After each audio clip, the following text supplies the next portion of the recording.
The dyno is busy. We are working on another car. Yeah, he desperately wants tuning for his M4. Destroy my car today. Yes, let's do it. Don't put this to the video.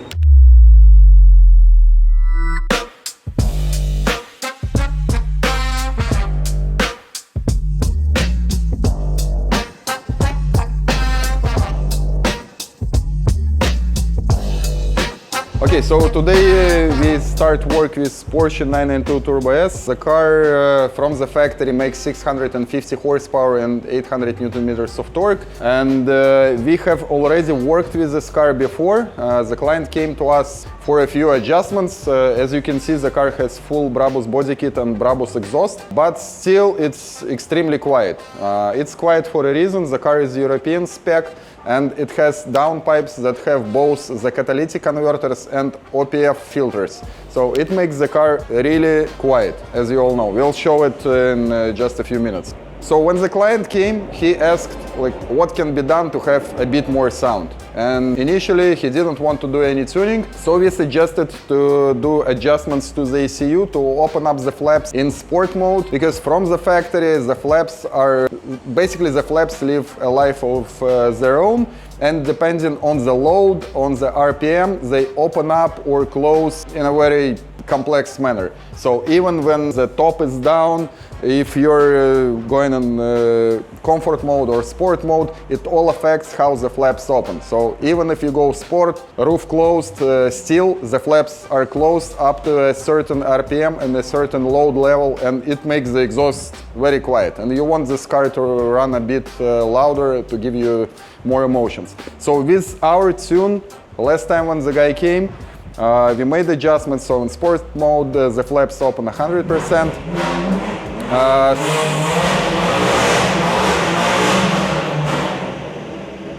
That guy wants tuning. The dyno is busy.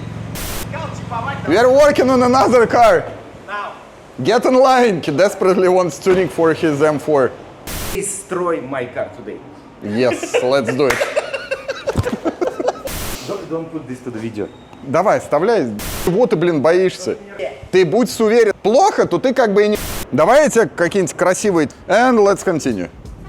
So in stock form the car runs pretty hot, so it heats up the oil to 110-115 degrees Celsius. We adjusted the cooling system by software to run much cooler, so the car most of the time it keeps 85 to 90 degrees Celsius, which is a lot safer for the car, and it just keeps the stress levels for the engines lower.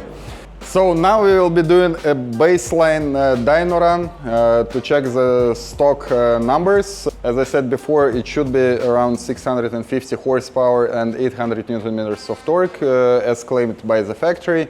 And most of the time they show exactly those numbers, but let's see. Once we're done with the stock baseline run, we will be taking car back into the garage to install the downpipes. So this car, since it's European spec, it has OPF and the catalytic converters. We'll be removing the downpipes and installing new downpipes which are heat shielded and have sport catalytic converters. So we decided not to run full catless because it gets a bit too loud, and the client didn't want the extra smell full catless system would give you. We'll be using sport catalytic converters which are 200 cell. So very low back pressure, so the flow of the exhaust will be unrestricted. And after all the tuning, we expect to see something close to 800 horsepower and 900 to 950 Newton meters of torque. We'll be doing two additional things which are extremely important for this platform, is adjusting the TCU, that's a transmission control unit that controls the PDK transmission. This is needed to raise the torque limiters for the car to run synchronized between the engine output, which will be increased, and numbers that transmission expects to see from the engine. So both units should be tuned for everything to work in sync and not fight against each other. Also, the shifts will be just a bit faster, and some of the shift points will be adjusted to have the ability to lay down that power to the floor in the most efficient way. And last but not least, we'll be installing our own multi-map software. So the client will be able to adjust power levels on the fly between stock, tune and race version of the program. And it's done basically from inside the cabin, takes about 3 to 5 seconds. We'll show you how it's done, but that's all included in our tune. We do it all in-house. We don't mail in your ECU. It doesn't take a week. So all this will be done today in one single day. From start to finish, ECU, TCU, multi-map and installation of the downpipes, and we can do it basically for any European cars. We have the needed parts in stock and we have the needed expertise and equipment to do it all in-house and provide you with a stable result. So, since it's a 992 Porsche, the intercoolers are placed in a bit of a different way. So the old models had the intercoolers on the sides of the engine. Now the intercooler is basically somewhere here. So it's laid out almost flat and it takes the fresh air from the top, from here. It goes in here and goes out from here and from the sides. So since at the moment we cannot get the fresh air flow from the top, we're doing it in the reverse way. So we're putting the fan here to blow from reverse from the back to cool down the intercooler and have a consistent run.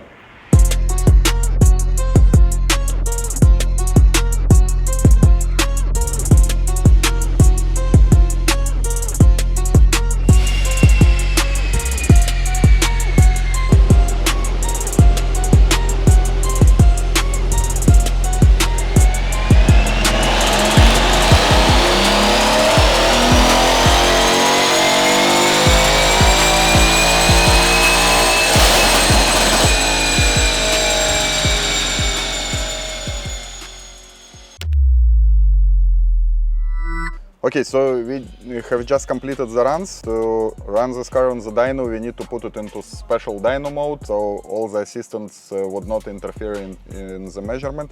So now I'm disabling the dyno mode. So it's pretty consistent, and we got 638 horsepower recalculated to the engine, and that's 560. So one run was 540 and then it stabilized at 560 horsepower to the wheels. Torque is almost where it should be, 795 Newton meters peak. Factory claims 800, so we're exactly where we should be. So this is a stock dyno graph. It's not extremely smooth, but all the Porsches have this kind of diagram. So it's perfectly normal, and you've heard the sound of the exhaust. So basically the dyno is louder than the exhaust. Now we turned off all of the fans. We're not running the car. I'm going to start the engine and I'm going to rev it just for the camera for you to see how the stock exhaust sounds, and when we'll finish installation of the downpipes, we'll compare it with the sound we get after.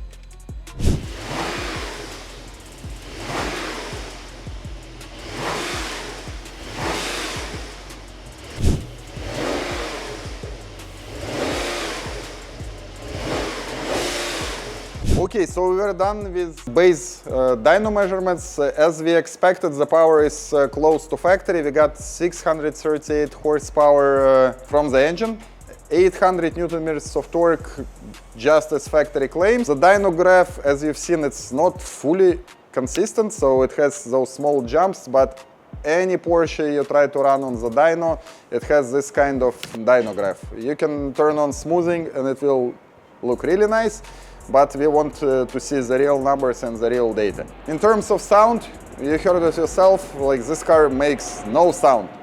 You can push it to 300 kilometers per hour, you hear only tire noise. So here we, of course, hear dyno noise because the rollers produce a lot of sound, but the car is absolutely quiet. So it's good for people who enjoy quiet and fast cars, but not as fun for the guys who wish their car to have a bit more character to it. So now we will take the car off the dyno into the garage, we'll be installing the downpipes. I'll show you what the difference is between stock downpipes that have catalysts and OPF and the downpipes that we use, and I'll also talk a bit about the heat shielding that we use. So let's get to it.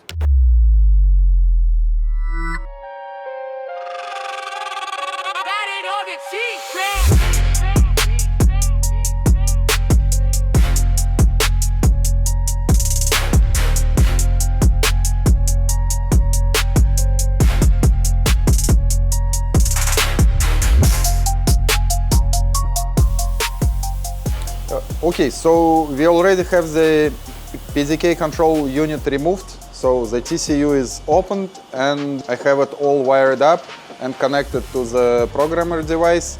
So some of the TCU units do not require for them to be removed from the car, but a Porsche control unit needs to be removed. And again, so a GT3 PDK control unit, we just connect the wires to do the reading and programming. On a Turbo S, we need to open it up, but it's non-invasive, so once it's assembled, nothing is changed, nothing broken, so it's as good as from the factory. So this process is like not dangerous at all if you know what you're doing. So the TCU is connected, we read it out, so all the code, all the factory code is read out. Once that is done, we open it in editing software and do the adjustment. As I said, one of the main things that we do in the software is raise the torque limiters, but it needs to be done in a proper way because you cannot just raise all the torque limiters to some abstract value. It needs to be done per gear and per mode that the car is actually working in. So it needs to be safe because the PDK program is still a safety net.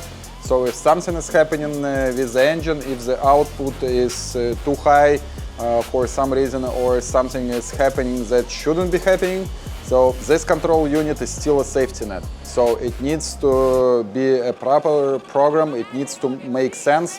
You cannot just raise everything and hope it works. It will not. And also the behavior under launch control, under regular driving or performance driving, it's all inside the control unit, and we need to adjust it in a special way to take full advantage of the increased power and the way that the client will be using the car. So for example, if you plan to track it, and we did track our own Turbo S, that's one kind of setup. If you plan to do drag racing, that's another kind of setup. If you plan to do street driving and occasional drag racing, that's another setup. So this is why we talk with the client to understand his needs and adjust accordingly. It all makes a big difference, and we need to plan the tuning process in such a way that basically what we do meets your expectations.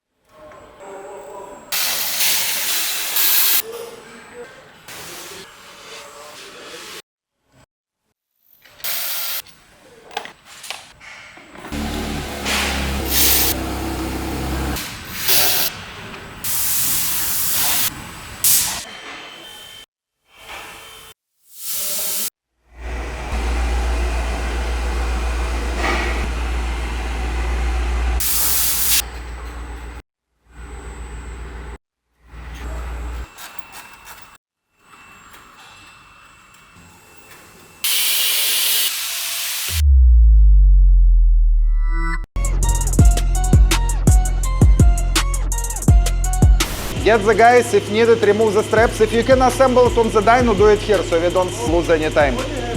We have finished with the multi-map tune, already tested, works perfect.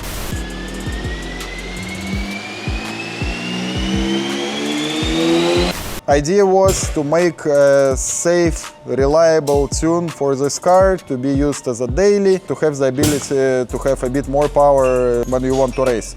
On this specific car we used it for selecting different power levels, but in reality you can use it for whatever. For example, one map could have extra pops, one map could have fire enabled, all that stupid stuff that damages your engine but looks really fun.